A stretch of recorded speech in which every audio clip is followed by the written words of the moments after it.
Alright, let's jazz up this 80 Pro with a new battery. Just remember that it'll lose its charge after listening to it for over 100 minutes. And the battery is already at max capacity, which is about 30%. So, what do? Let's find some fun stuff for him. First things first, let's heat it up and turn on that gun.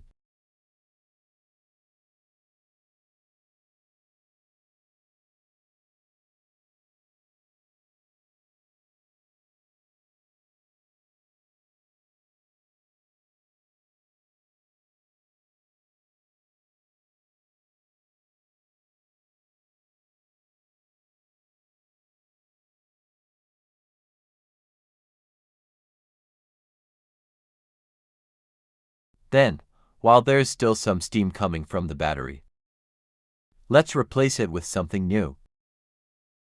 So we did some research and found out that this is a high voltage battery. It's also a high voltage battery in the earbud's body. It's a bit like a cone, but under the gun's body. It's another cone-shaped piece. We need to make sure this battery fits well, so we might need to experiment a bit with it. Once again, battery capacity seems to be fine. And the voltage is also a high voltage battery. What's really interesting is that the battery is a bottle cap type.